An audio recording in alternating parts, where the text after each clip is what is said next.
Bismillahirrahmanirrahim. Assalamualaikum warahmatullahi wabarakatuh.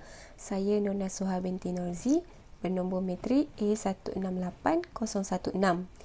Okey, pada hari ini saya akan menceritakan dan membahaskan tentang tajuk tugasan yang telah diberikan kepada saya, iaitu kaedah hiwar. Kaedah hiwar yang akan dibentangkan oleh saya pada hari ini terdiri daripada pelbagai aspek. Dialog antara agama merupakan aspek yang pertama yang akan saya bincangkan. Dalam aspek ini, saya bagikan kepada 3, iaitu yang pertama, dialog dalam kehidupan.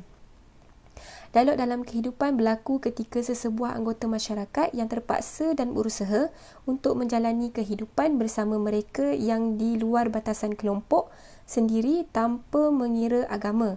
Contohnya, masyarakat Baba dan Nyonya merupakan etnik bukan Melayu yang mengalami proses asimilasi dengan masyarakat Melayu sehingga meleburkan budaya etnik mereka yang asal. Kedua ialah dialog melalui tindakan bersama.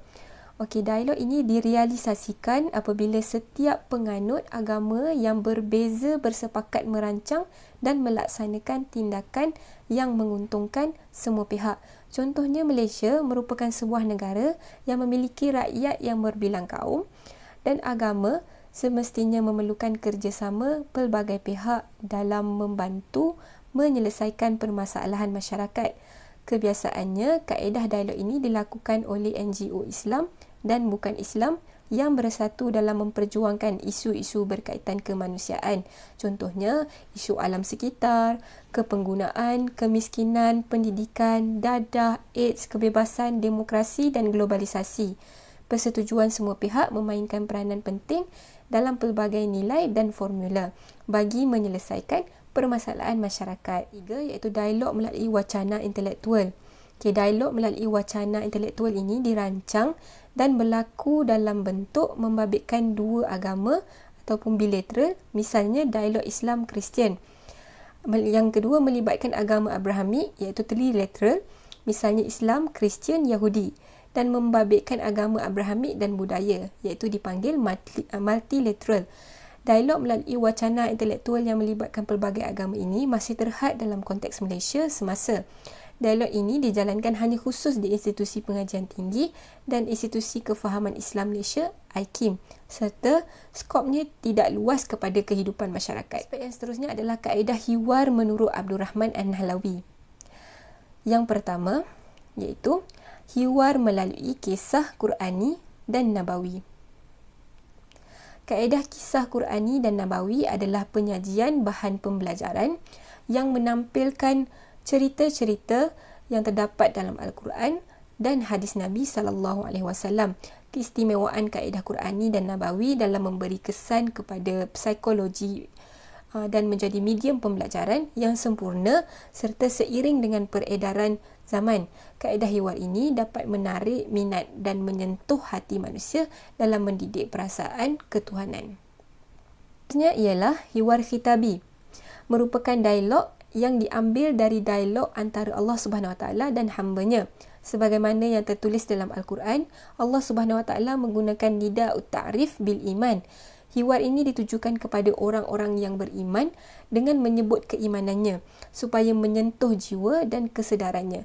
Firman Allah Subhanahu Wa Taala dalam surah Al-Baqarah ayat 278 yang bermaksud, wahai orang-orang yang beriman, bertakwalah kamu kepada Allah Subhanahu Wa Taala.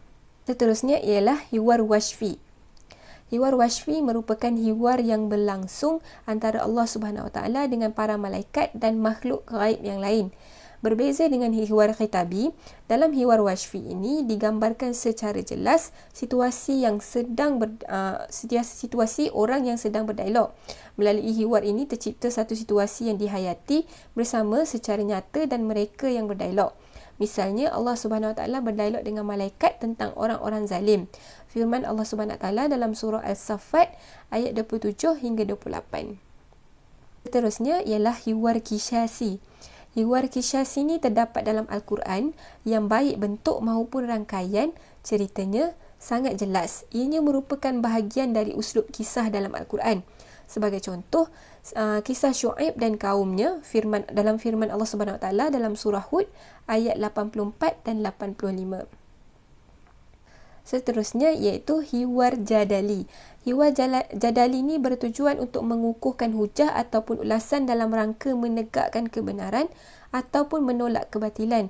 Firman Allah Subhanahu Wa Taala dalam surah An-Najm ayat 1 hingga 5 yang bermaksud, demi bintang semasa ia menjunam, rakan kamu yakni Nabi Muhammad sallallahu alaihi wasallam yang kamu tuduh dengan pelbagai tuduhan, tidaklah ia menyeleweng dari jalan yang benar dan ia pula tidak sesat dengan kepercayaan yang salah dan ia tidak memperkatakan sesuatu yang berhubung dengan agama Islam menurut kemahuan dan pendapatnya sendiri.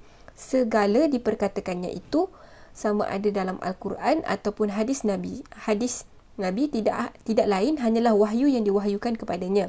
Wahyu itu disampaikan dan diajarkan kepadanya oleh malaikat Jibril yang amat kuat dan gagah. Kaedah hiwar seterusnya ialah kaedah hiwar yang digunakan oleh Rasulullah sallallahu alaihi wasallam dalam pendidikan. Pertama, Rasulullah sallallahu alaihi wasallam menggunakan kaedah dialog soal jawab untuk merangka tumpuan dan perhatian terhadap anak didik, sekaligus memberi dorongan jiwa dan akal mereka untuk menjelaskan perkara yang telah diketahui oleh mereka. Kedua ialah Rasulullah menggunakan kaedah pertanyaan supaya dapat memberi kefahaman dan kebenaran agar mudah diungkap melalui logik fikiran. Yang terakhir, penggunaan metod tamsil, membuat perumpamaan ataupun analogi ketika mengajar masalah hukum dan sebab penetapannya supaya mudah difahami dan menghindari salah faham tentang sesuatu hukum. Sampai di sini saja pembentangan saya pada hari ini. Semoga ianya bermanfaat. Assalamualaikum warahmatullahi wabarakatuh.